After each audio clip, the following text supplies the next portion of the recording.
When looking for the king of podcasts, you're at the wrong channel. Well, excuse me! Looking for good ideas for life? You're far from good hands. Hey, bud, what's your problem? If you think the listener is always right, you're far from the right place. Out of order! Even in the future, nothing works!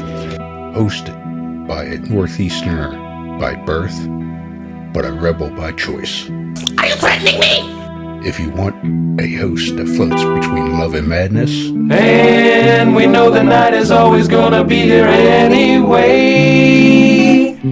Thinking of you's working up my appetite. Looking forward to a little afternoon delight. then play on and listen to Crazy Train Radio. All right, guys, listen to this blues riff and B. Watch me for the changes and try and keep up, okay?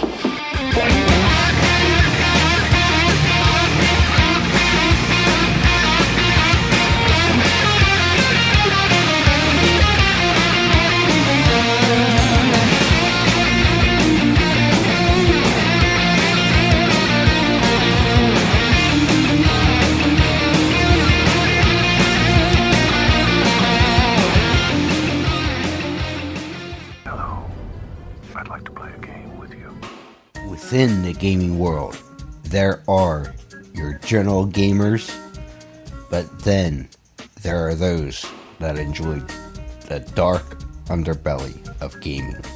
If you're one of those that enjoy the dark underbelly of gaming, we certainly got the place to send you.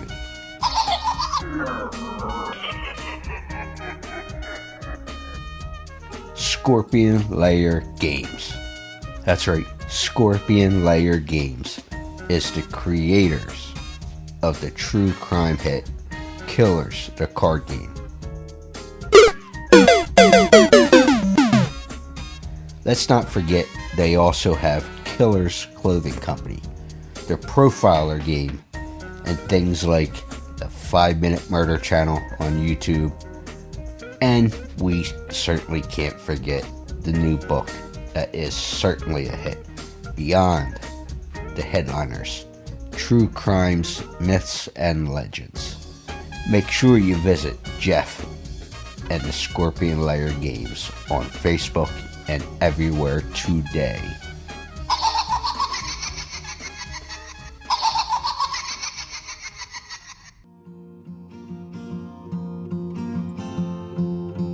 Thanks for listening to Crazy Train Radio. I am Tabatha Starcher, Head of Business Development for the National Academy of Television Arts and Sciences, better known as the Emmys. And I appreciate you tuning in today and listening to a little bit of behind the scenes at our award show.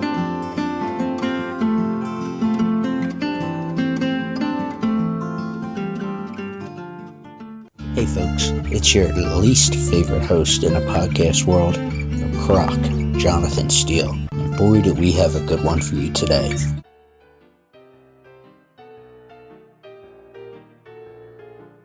Ladies and gentlemen, boys and girls, children of all ages, this next guest is certainly a busy bee, as she has done many things, such as working as a journalist.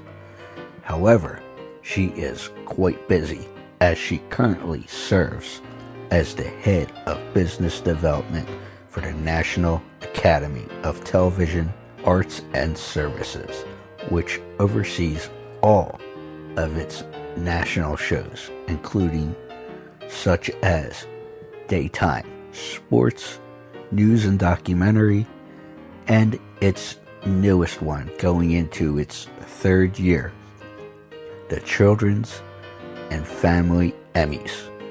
We're going to talk all about the behind the scenes and things people don't realize about the organization. But let's go ahead and welcome Miss Tabatha Starcher. So, hello Tabatha, how are you? I'm great. How are you? I can't complain. So, obviously, as I mentioned in the introduction, you are the head of business development for NATAS for National Natus. Academy of Television Arts and Sciences. And you've had a busy week as you guys just made some announcements. So why don't we start there? Absolutely. Yeah, it's been a fantastic week. Of course, this is upcoming here on in March will be the third annual Children's and Family Emmys. The first 2 years have been incredibly successful. It's children's and family programming is one of the fastest growing genres of television right now. Hence us dividing off those categories from our other shows and making it its own show to celebrate the people who create that, right? And so we released our nominees for 2025 show, and it's a pretty exciting list. And should we go ahead and mention some of who's on that list currently?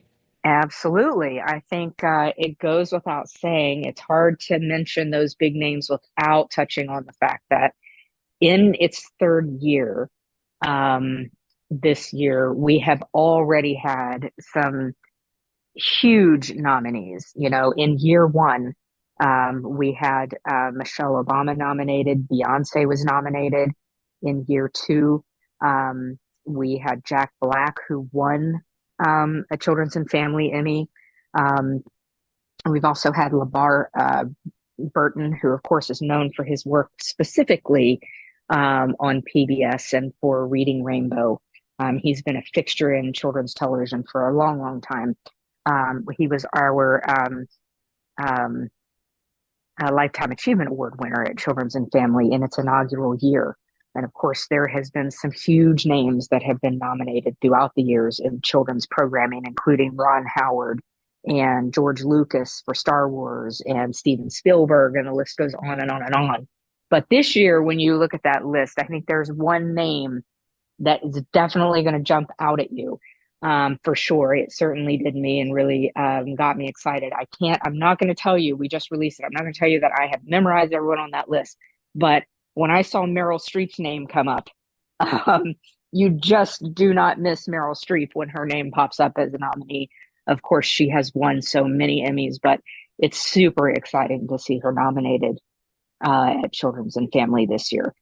We do have an entire list of all of our nominees available on our website at theemmys.tv.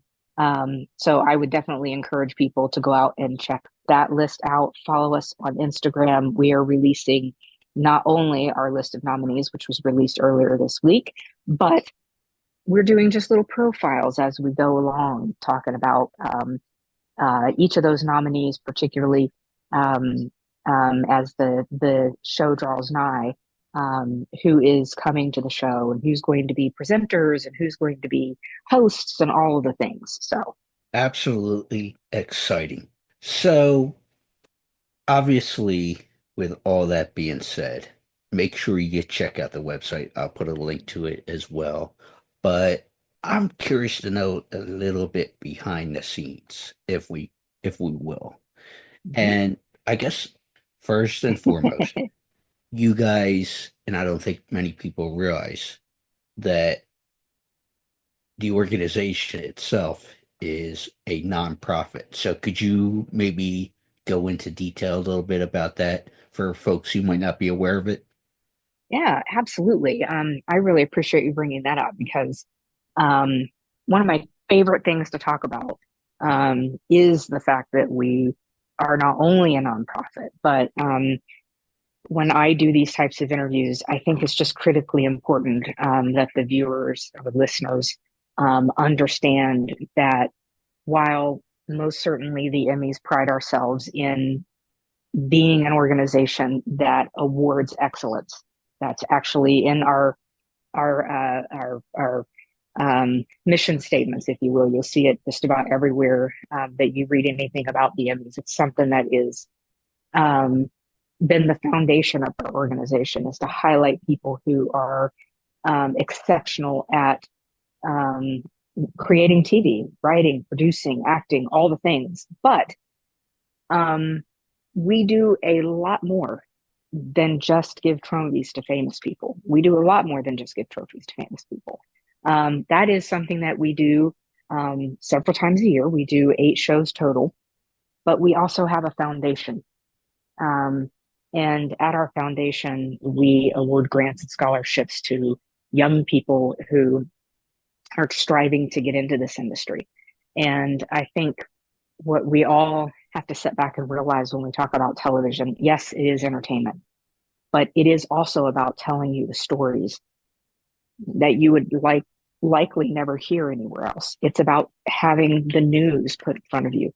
Seeing what's going on internationally is about journalists who are willing to at times take their lives in their own hands and go over and follow the story and report it back. And it's when you see young people who want to get into the industry, and a lot of those kids are people who come from minority backgrounds or they come from poverty. I myself was someone who depended on financial aid. And so the fact that our organization has a foundation, and not only do we give scholarships and grants, but we do our best to make sure that these students get opportunity, whether that's to volunteer at our shows or come and do networking. Coca-Cola is a great partner of ours with the HBCU grant. And so the young people who win that grant every year get to come to the Sports Emmys, and they not only get the grant and the scholarship money, but they also get the opportunity to see firsthand the people and meet the people who do the craft and have the opportunity to network. That is the age as you're in college and high school that you need to start thinking about, not only is this what I want to do, but what are the inroads and what are the opportunities, so that's one of the things that is near and dear to my heart. But I will also share, though, that I think when you oversee, which I do as the head of business development, a brand like the Emmys, we are a household golden luxury brand. We are renowned around the world. When you say the word Emmys, the general person here and abroad will know what you mean by that. And that is an enormous platform. And that saying, to whom much is given, much is required, I think is a very important thing. And so as society has stepped into this age of creating all these new platforms for media, our platform has continued to grow, if you can imagine that. It has continued to get larger and larger and larger. And so sharing the stage and the spotlight with brands who are up and coming brands, who are minority owned brands, who are striving to start a business and trying to get, whether that's funding or just their name out, it's been kind of a staple with the academies as a whole, the Emmys and several other academies, that they give gift bags to the winners of their awards. And so many of those gift bags are ones that are these elaborate type gifts. And we've really veered towards making sure that you're giving these gifts to people who have an enormous platform, right? You're giving it to the media. And so being able to gift to them a new product that maybe they haven't seen. We have a woman-owned business that creates a fabulous gin out of North Carolina. It's called the Chemist Gin. And so that has been a wonderful part of Daytime Now for the last few years. We work with a lot of minority-owned and small local businesses just to help shine a light and try to give them a little bit of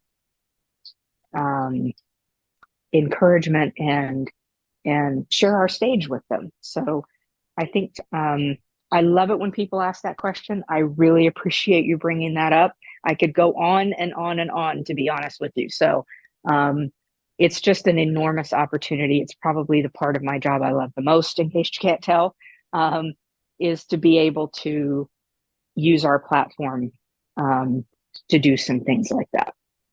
Well, I certainly have questions on some of the things that you mentioned there, to be specific. But two things I want to bring up first. One is a personal thing because you kind of mentioned it there. But the first piece I want to bring up is I currently have about $138 on me. So who can I make a deposit with to bribe to possibly get me an Emmy?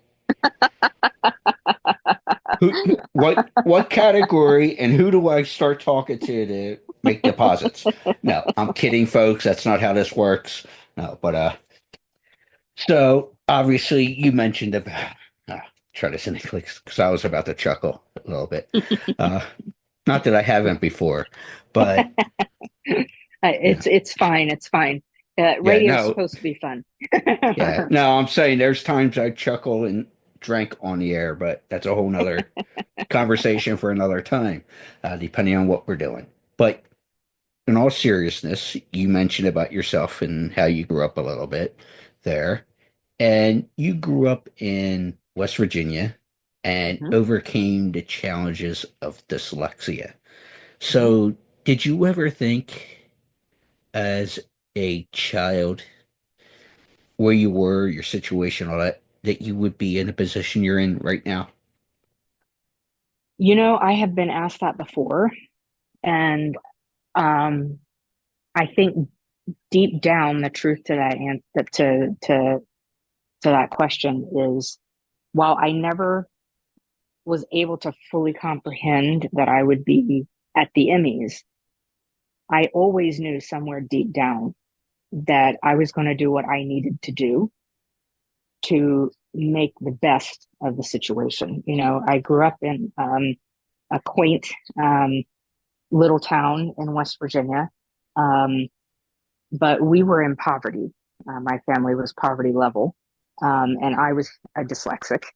And I think, especially on the age myself here, but I don't think that even to this day that society is completely sure how to work with or educate people with learning differences. Our society is definitely geared towards, and certainly the public school system, to learning everything, not just reading, but every other subject via your ability to read, right? And so if you have trouble learning to read and you learn slower to read, even if you don't have trouble learning other subjects, that's how they're taught, right? And so you then wind up struggling in all of those ways, which also affects your confidence and all of those things as a kid, right? Correct. And dyslexia is something that it definitely doesn't affect your ability to learn to read in the long term, right? I can read now and I'm a proficient reader. And,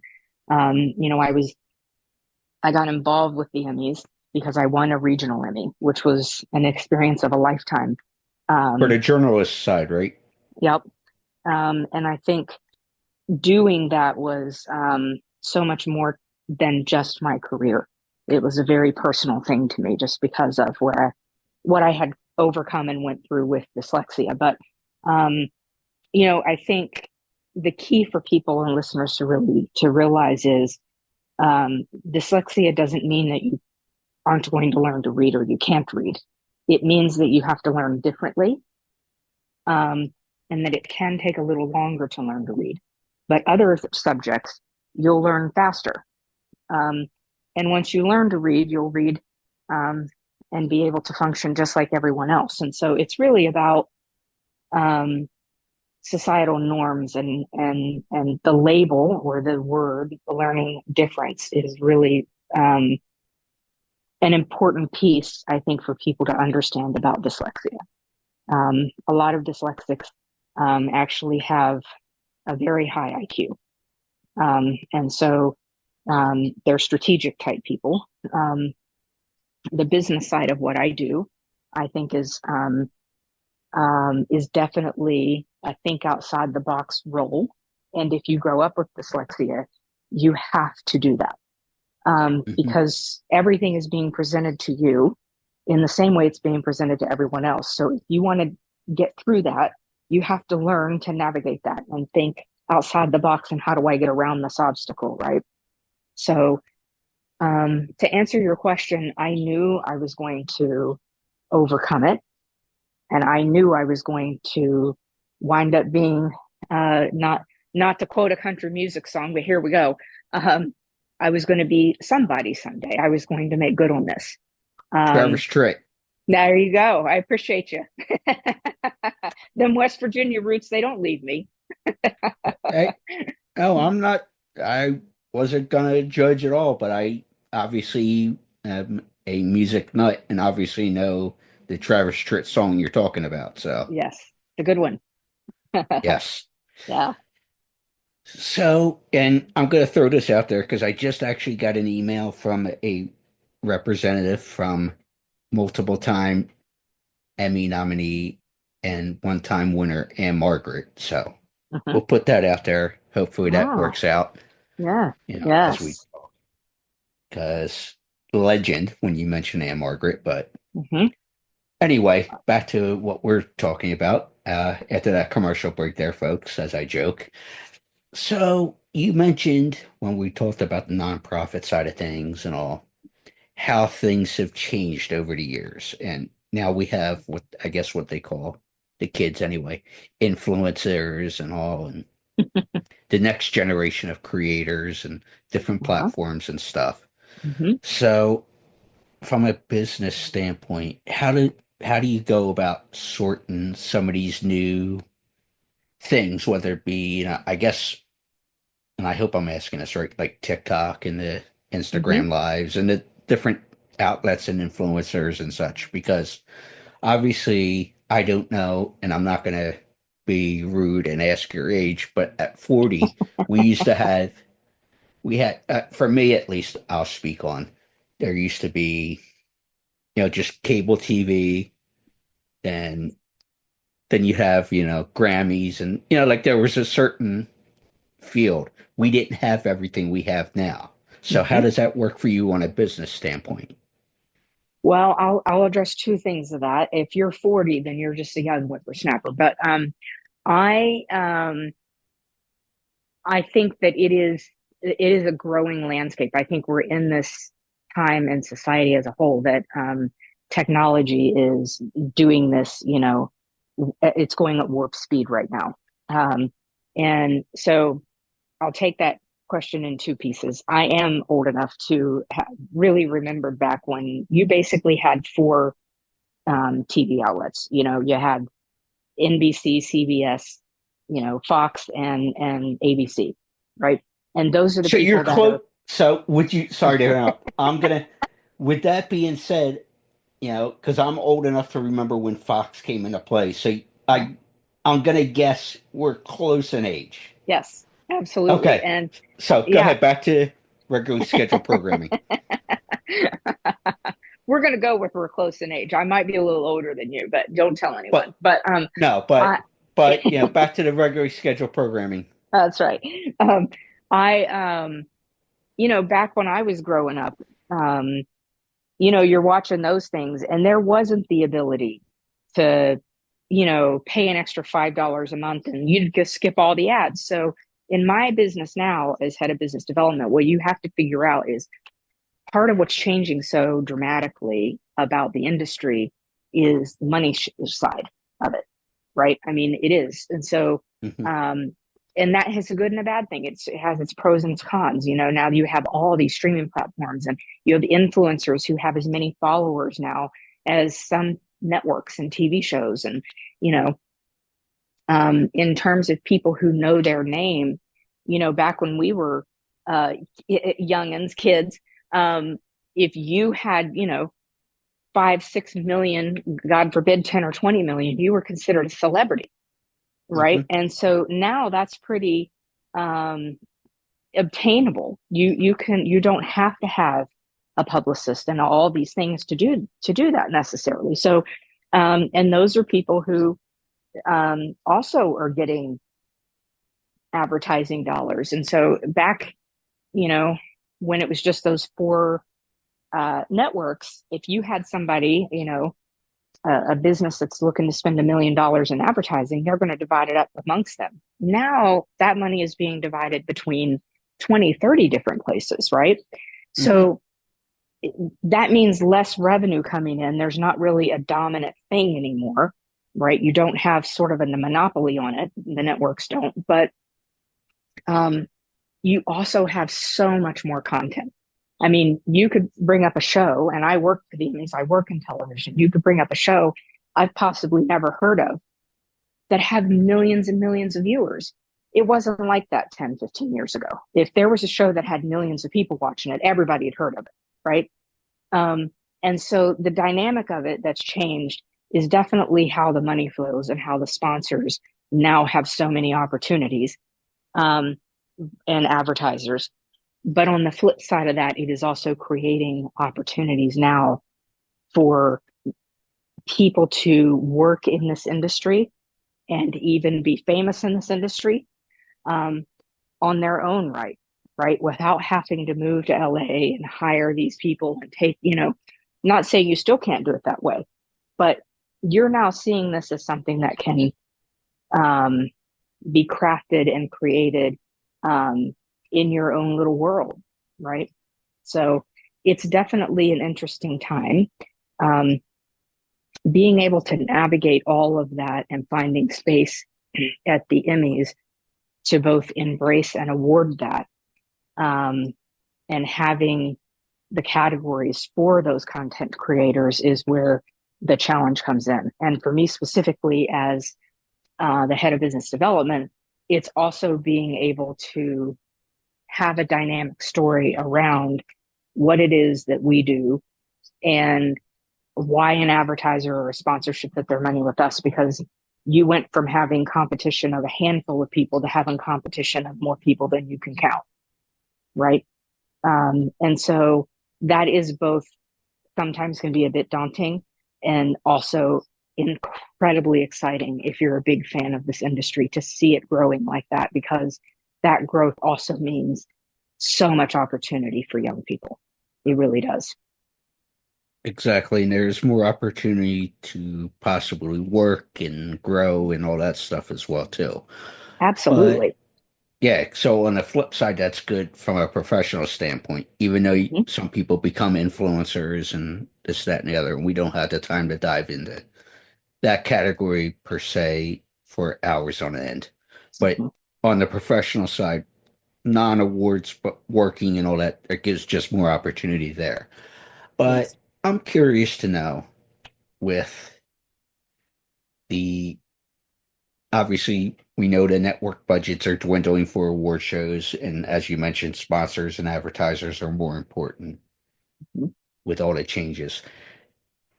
With the gift bags that you would give out at the different award shows and such, how do we decide on, because obviously it would be two things there. What type of Emmy? Is it the children and family Emmys? Is it the sports? Is it this? Is it journalists? Depends on the show we're working towards. But how do you decide in what parent of sponsorships and products and stuff that you would put in the gift bags for everybody? How do we pair that up? That's a great question. And so, yes, I do absolutely factor in what show is it. For the children's show, the bag typically leans very much towards kids. Lego is one of our biggest sponsors there. And I say it leans towards kids, but let me tell you, it is hard to keep adults from walking up and putting their hand out. They love Legos are fun. I love a Lego.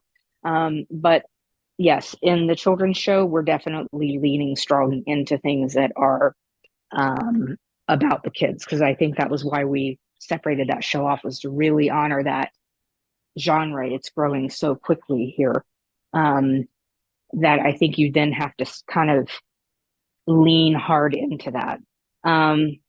The other factor for me, and I touched on it earlier in the conversation, is I have really tried in the last 5 years since I've started here, as a kid that came from poverty, right, to realize that gift bag 3 or 4 times a year to some of the biggest media outlets and personalities in the world is absolutely an unbelievable platform.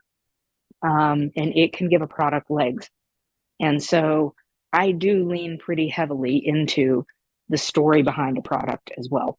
If I get a product in and it's a gin or a handbag or a whatever it is, if it's minority owned or a small local business and the product is good, equally as good, that is something that's incredibly interesting to me, because there are a lot of really small local businesses who are making absolutely fantastic products. We had a suitcase last year, and the suitcase was just, it looks like a regular suitcase, and it has wheels on it, and you wheel it through the airport and all the things, right? And on the back of it is a little lever, and you push that little lever down and legs flip out and you can set it up like a little table. It is the coolest thing. So you don't have to squat down to get in your suitcase. You don't have to pick it up and put it on the bed if it's dirty when you've traveled. You can leave it right on the floor, pick it up, set it up, flip it open, and do your thing with it, right? It's called props. And it's a woman-owned business, and it's a small business. And the suitcase is incredibly durable. It's a great bag, and it's a great idea. What a really cool entrepreneur type thing. And so that was something, if I see something that I think I really like this, celebrities are just people. They're just human, just like you are, right? They have family, they have hobbies, they have lives that you don't get to see, at least some of them. And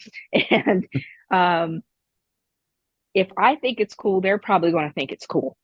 And when we go back to that conversation we had earlier, this is a platform that is like no other, because our clientele are people who have platforms that are, not just nationwide, they're international. And anytime that I get something like that I think the quality is just as good, the entrepreneurship behind it is amazing, it's an innovative idea, I'm always on board with that. I love to see it. I love to promote small businesses. I love to promote minority-owned businesses. It still has to be a good product. It still has to be a good fit for the show, depending on what the show is. But that does play a role. And then, of course, we do have our staple sponsors that we're super grateful to have. They are the people that help make this whole thing go round. And so they obviously participate in our gift bags every year. Four Roses is one of our biggest sponsors, Mutual of Omaha. We work with the WNBA, the LA Sparks, and the New York Liberty have all been a part of our gift bags. Harlem Globetrotters, lots of very, very fun family type activities, which is another thing that I lean into. I love to be able to promote spending time with your family and your friends. If it's something that you're going to actually be able to take those tickets and give someone part of your time, give someone part of your day, spend some time with your kids or your dad or your mom, and you're going to be able to go share something with people that are entertainers as well. Sports is entertainment. That's a great fit for us. Entertainment is what we do, and promoting togetherness is a big part of what we focus on here, especially around the gift bag. And that's the one thing that you can't buy, what you said there. And that's Yes. time with people that you either care about or are close with, or whatever word you want to put there. You just can't, that's the one thing you can't buy with people, and that's the time you spend with Yep. them. So, final question for you. And I think this is somewhat decent. I try once in a while and being professional. But What do you think with the Emmys? And doesn't matter which show, but what do you think is the biggest misconception with the award show and everything that goes into it? I think I would go back to a statement I made earlier. I think when most people think of the Emmys, the only thing they think about, definitely the first thing they think about, and for most, probably the only thing they think about, is they give trophies to famous people, right? And when you talk about 8 nights a year, we're handing out trophies. There's a lot of days left in the year, right? The other 356 or whatever the math. That's right. That's it. And so, you have to realize that what we do and what we pride ourselves in is awarding excellence. But there's more to awarding excellence than just giving a trophy to a famous person. Sometimes it's given a scholarship or given a grant to a minority child, or sometimes it's working with kids who need mentoring in this industry. We do a show called the Student Production Awards. And so if you log onto our website, you'll be able to go to watch.theemmys.tv and you'll be able to see the Student Production Awards. And it's kids from all over the country. So it doesn't matter where you live. I have a home in Indianapolis, and we had some winners from here in Indiana.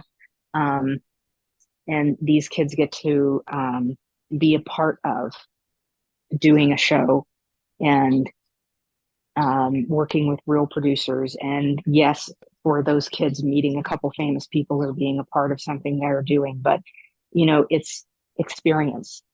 It's teaching and learning. We do a lot of that here. And I think if I had to pinpoint one thing that I would want people to know, or that is a misconception here, we do a lot more than give a trophy to famous people. Well, Tabatha Starcher, I appreciate the time. Make sure you folks go check out the website for the latest nominees and all the fun stuff we talked about in the beginning of this. Thank you so much. Thank you.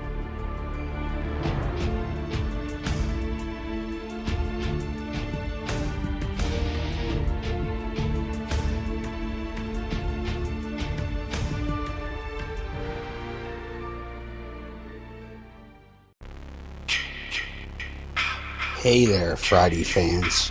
We know how much you enjoy the movies. Enjoy grabbing your Friday merchandise and interacting with the Friday family, whether it be at conventions or during our particular watch-alongs. Well, when you're looking to get yourself masks, why not check out our friends over at Camp Blood Customs out of New York State and order your specific custom mask from any of the films. All orders are made specifically. Your needs and wants are. Make sure you find Camp Blood Customs on Facebook, Instagram, and all over social media and order yours today.